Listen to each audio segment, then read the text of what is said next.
Hi friends, welcome back to A V Shetty channel.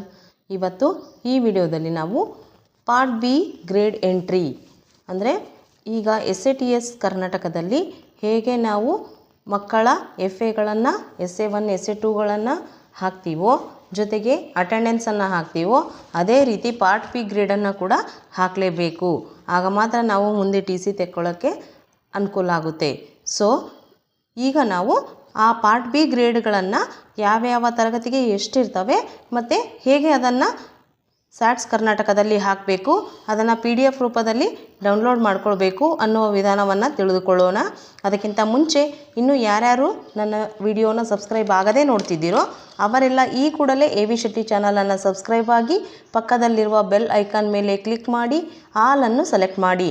ಇದರಿಂದ ನಾನು ಯಾವುದೇ ವಿಡಿಯೋನ ಯೂಟ್ಯೂಬ್ನಲ್ಲಿ ಅಪ್ಲೋಡ್ ಮಾಡಿದ ತಕ್ಷಣ ನಿಮಗೆ ನೋಟಿಫಿಕೇಷನ್ ತಲುಪುತ್ತೆ. ಜೊತೆಗೆ ಮಾಹಿತಿ ಇಷ್ಟ ಆದರೆ ವಿಡಿಯೋನ ಲೈಕ್ ಮಾಡೋದನ್ನು ಮರಿಬೇಡಿ ಅಂತ ಹೇಳ್ತಾ let us start the video. Part B ಗ್ರೇಡನ್ನು ಹಾಕಲು ನಿಮ್ಮ ಶಾಲೆಯ SATS ಲಾಗಿನ್ನಲ್ಲಿ ಇನ್ ಆಗಬೇಕು.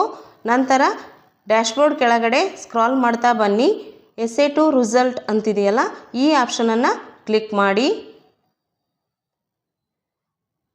ಅದರಲ್ಲಿ ಮೂರನೇ option enter or update part B co scholastic result ಅಂತಿದೆಯಲ್ಲ, ಅದನ್ನು ಕ್ಲಿಕ್ ಮಾಡಿ. ಆಗ ಈ ರೀತಿ ಪಾರ್ಟ್ ಬಿ ರಿಸಲ್ಟ್ ಎಂಟ್ರಿ ಅಂತ ಬರುತ್ತೆ. ಇದರಲ್ಲಿ ನೀವು ಇಯರನ್ನು ಸೆಟ್ ಮಾಡಿಕೊಳ್ಳಿ. 2025-26 ಅಂತ ಸ್ಟ್ಯಾಂಡರ್ಡನ್ನು ತೆಗೆದುಕೊಳ್ಳಿ. ನಾನೀಗ 1ನೇ ತರಗತಿಯನ್ನು ತಗೊಳ್ತಿದ್ದೀನಿ. ನೆಕ್ಸ್ಟ್ ಇಲ್ಲಿ ಮೀಡಿಯಮ್ ಕನ್ನಡ ಇದೆ, ಕನ್ನಡ ಹಾಗೆ ಬಿಡ್ತಾ ಇದ್ದೀನಿ.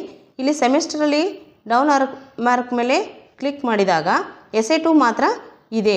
SA1 ರಿಸಲ್ಟ್ ಹಾಕೋಕ್ಕೆ ಹಾಗಾದರೆ ಬರೋದಿಲ್ಲ ಅಂತಂದರೆ ಇಲ್ಲಿ ಕೆಳಗಡೆ ಒಂದೆರಡು ನೋಟ್ ಇದ್ದಾವೆ ನೋಡಿ.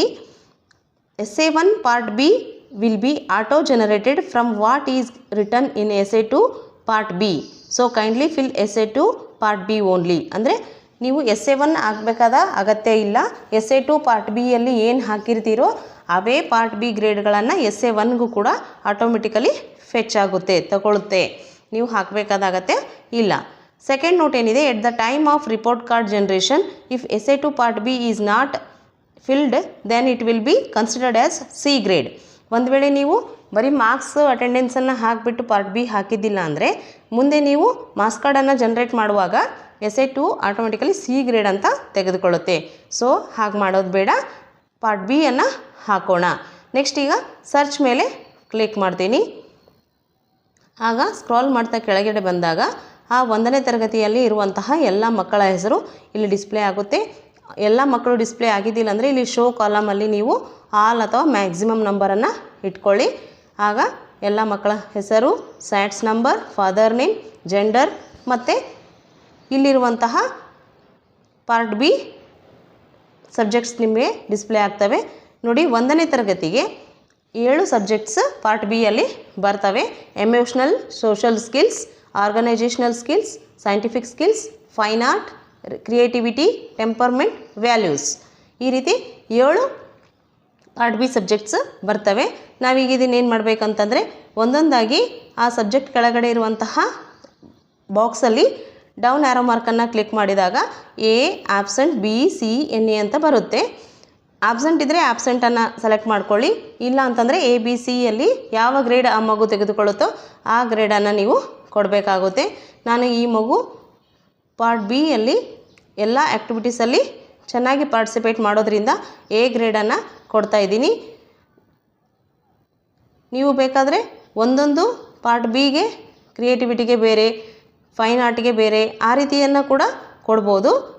ನಾನು ಈ ಮಗುವಿಗೆ ಎಲ್ಲ ಪಾರ್ಟ್ ಬಿ ಸಬ್ಜೆಕ್ಟ್ಸ್ಗೆ A ಗ್ರೇಡನ್ನು ಕೊಡ್ತಾಯಿದ್ದೀನಿ. ಈ ರೀತಿ ಪ್ರತಿಯೊಂದು ಮಗುವಿಗೂ ಆ ತರಗತಿಯಲ್ಲಿರುವಂತಹ ಎಲ್ಲ ಮಕ್ಕಳಿಗೂ ಪಾರ್ಟ್ ಬಿ ಗ್ರೇಡನ್ನು ಕೊಡಬೇಕು. ಈ ರೀತಿ ಕೊಟ್ಟ ನಂತರ ಸ್ಕ್ರಾಲ್ ಡೌನ್ ಮಾಡಿ ಕೆಳಗಡೆ ಇರುವಂತಹ ಸಬ್ಮಿಟ್ ಮೇಲೆ ಕ್ಲಿಕ್ ಮಾಡಿ. ಆಗ do you want to submit ಅಂತ ಕೇಳುತ್ತೆ. ಓಕೆ ಮೇಲೆ ಕ್ಲಿಕ್ ಮಾಡಿ. ಆಗ ರಿಸಲ್ಟ್ ಡಾಟಾ ಸಬ್ಮಿಟೆಡ್ ಸಕ್ಸಸ್ಫುಲಿ ಅಂತ ಗ್ರೀನ್ ಕಲರಲ್ಲಿ ಪಾಪಪ್ ಮೆಸೇಜ್ ಬರುತ್ತೆ. ಈಗ ಇದೇ ರೀತಿ ಇಯರನ್ನು ಸೆಲೆಕ್ಟ್ ಮಾಡ್ಕೊಂಡ್ಬಿಟ್ಟು ನಿಮ್ಮ ಶಾಲೆಯಲ್ಲಿರುವಂತಹ ಎಲ್ಲ ತರಗತಿಗಳ ಪಾರ್ಟ್ ಬಿ ಗ್ರೇಡನ್ನು ಇದೇ ರೀತಿ ಹಾಕಬೇಕಾಗುತ್ತೆ. 3ನೇ ತರಗತಿಯನ್ನು ಸೆಲೆಕ್ಟ್ ಮಾಡಿದಾಗ ಅಲ್ಲಿಯೂ ಕೂಡ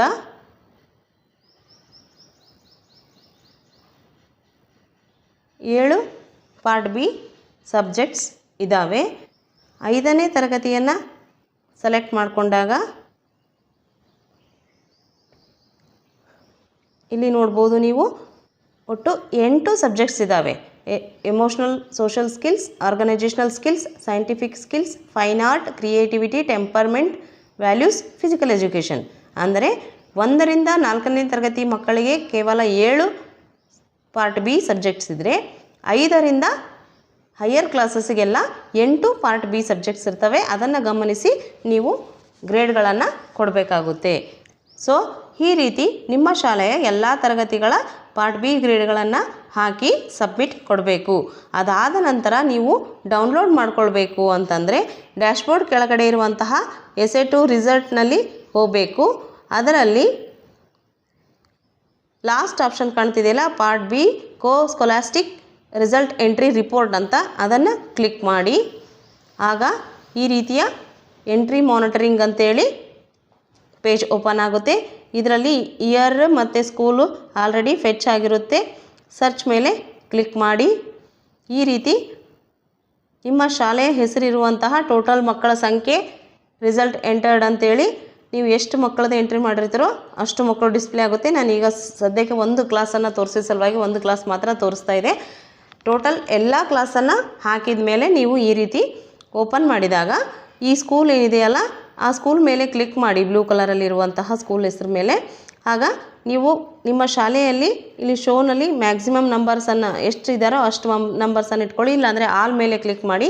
ಆಗ ಎಲ್ಲ ಮಕ್ಕಳ ಮುಂದೆ ಆ ಮಕ್ಕಳ ಪಾರ್ಟ್ ಬಿ ಸಬ್ಜೆಕ್ಟ್ಸ್ನಲ್ಲಿ ಇರುವಂತಹ ಗ್ರೇಡ್ಗಳು ಡಿಸ್ಪ್ಲೇ ಆಗುತ್ತೆ. ನೀವು ಇದರಲ್ಲಿ ನೋಡ್ಬೋದು, ಮುಂದಿನ ತರಗತಿಗಳಿಗೆ ಕಂಪ್ಯೂಟರ್ ಮತ್ತು SUPW ಕೂಡ ಸಬ್ಜೆಕ್ಟ್ಸ್ ಇರೋದರಿಂದ ಪಾರ್ಟ್ ಬಿಯಲ್ಲಿ ಅವು ಕೂಡ ಡಿಸ್ಪ್ಲೇ ಆಗಿವೆ. ಬಟ್ ಅದು ನಾಟ್ ಅವೈಲಬಲ್ ಅಂಥೇಳಿ ಇಲ್ಲಿ ಆಟೋಮೆಟಿಕಲಿ ಫೆಚ್ ಆಗಿರುತ್ತೆ. ನೆಕ್ಸ್ಟ್ ಈಗ